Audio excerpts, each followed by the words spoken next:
Apabila wakil Pfizer ditanya di Parlimen Eropah, perempuan yang jawab wakil daripada Pfizer tu kata, kita tak sempat nak test kerana order banyak sangat. We are running at the speed of science, kata. Dia bagi reason berdepan-depan, dan orang ahli parlimen semua terperanjat. Barulah mereka tahu Pfizer vaksin tidak dites. Jadi KJ cakap vaksin telah dites adalah pembohongan. Nur Hisham, KJ dan beberapa orang doktor di Kementerian Kesihatan adalah penjenayah atau pengkhianat kepada program ini.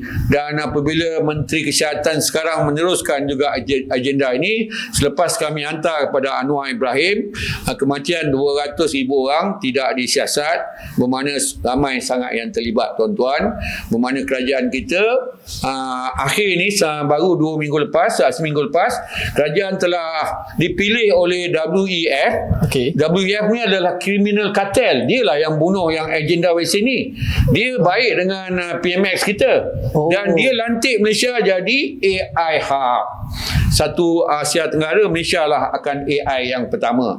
Jadi AI ni sebenarnya, tuan-tuan, nampak macam bagus, tapi sebenarnya mereka akan jadikan kita hamba kerana mereka akan kontrol otak kita.